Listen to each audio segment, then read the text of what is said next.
What if the most pivotal lesson of the 20th century was intentionally buried to protect a specific worldview? According to author and educator Danny Denton, the American public has been subjected to a massive, coordinated campaign designed to hide one uncomfortable truth: science permeates the Holocaust. Denton contends that a coalition of secular activists, high-ranking academics, and government officials worked in secret to sever the link between Darwinian theory and Nazi atrocities. Their motive was simple: survival. They feared that if the American people discovered the scientific roots of the Holocaust, the teaching of evolution in public schools and public universities would be outlawed overnight. Today, we are conducting a deep dive into 4 news reports that Denton identifies as being connected to this cover-up. We're following the paper trail of deception, examining 4 specific headlines that Denton claims expose the greatest cover-up in American history. These aren't just old clippings. They are data points in a decades-long campaign of silence. The concealment didn't begin after the war. It began the moment the regime took power. The New York Times published a report on October 8, 1933, titled "Nazis Plan to Kill Incurables to End Pain." While the Nazi euthanasia killings didn't officially begin until 1939, this Associated Press report proves that the blueprint of this horrific campaign was being broadcast to the world 6 years earlier. This 1933 report set off massive alarm bells for the American secular elite. They remembered how William Jennings Bryan had nearly crippled the secular movement a decade earlier by linking Darwinism to German atrocities in the First World War. Denton contends that the 1933 Nazi plan was a smoking gun that secularists desperately needed to hide. They knew that if the public saw these state-sanctioned murders as applied biology, it would pave the way for a new Bryan to emerge, outlaw Darwinism nationwide, and strip the knowledge class of its institutional authority. This early date is critical. It proves that the secular establishment had years to prepare the methods they would use to hide the truth.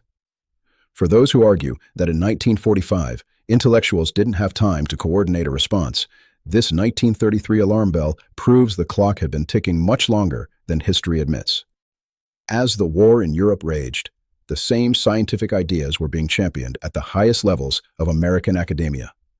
On April 25, 1941, the New York Times ran a headline stating, "Calls on Sciences to Save Humanity. Houghton urges doctors to help check neo-simian nations." In this report, Harvard anthropologist Ernest A. Houghton told the American College of Physicians that medical science must take control of the biological regeneration of mankind through birth control, sterilization, and euthanasia. He even referred to those he deemed biological inferiors as neo-simians. This article is Denton's proof that eugenics wasn't a Nazi pseudoscience. It was the mainstream ideology of the American knowledge class. By the 1920s, the United States had arguably established itself as the global leader in the implementation and promotion of eugenic policies and ideology.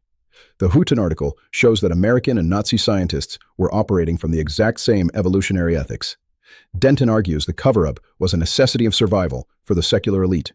They had to hide their own fingerprints on the ideology that the Nazis were taking to its horrific, logical conclusion.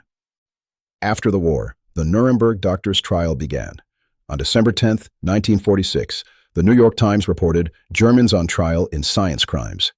This report describes 23 doctors facing charges for macabre science and sinister doctrines. Lead prosecutor Telford Taylor stated that these crimes were the inevitable result of the doctrines the defendants espoused. Denton identifies this trial as a masterclass in careful structuring. By framing the crimes as the work of lunatics, cranks, or Nazi pseudoscience, the prosecution created a firewall that protected the scientific establishment. Denton notes that the trial deliberately ignored how eugenic thought was dominant in medical thinking before the Nazis took power. By focusing on sensational, monstrous experiments, rather than the fact that science permeates the Holocaust, the trial allowed the Academy to remain silent for decades, protecting the secular materialist worldview from being stained by the atrocities. Finally, we look at a report from September 20th, 1949, where the Washington Post ran the headline, "Army Issues Denial on War Film Story." This report detailed the suppression of a documentary film about the Nuremberg trials, the film we now know as Nuremberg, Its Lesson for Today. The U.S. Army claimed they asked legendary filmmaker Frank Capra to finish the film, but he refused. Here is where the government's desire for a post-war slumber becomes undeniable. In this very article, Frank Capra explicitly denies the Army story, stating, No one from the Army has approached me on the subject, to my knowledge. Commentators like William Shirer and John Gunther protested the Army's actions as an evasion and subterfuge aimed at preventing the American public from seeing the film. While this film was not about Darwinism specifically, Denton argues its suppression was part of a broader effort to move the American public along, to say, "Move along, nothing to see here." The government and secular elites wanted the public to return to a state of forgetfulness, rather than focusing on the sinister doctrines that had just shattered Europe. They buried the film in the National Archives, where it remained effectively hidden for over 60 years. When you connect these four reports, Denton's gigantic conspiracy takes a clear shape. The 1933 alarm, the 1941 shared Harvard ideology, the 1946 trial firewall, and the 1949 government suppression of evidence. Denton believes that in 1945, our nation was at a crossroads. We could have learned from Germany's descent into darkness, a descent that began with losing belief in the scriptures and ended in applied biology. Or we could continue to move further away from God.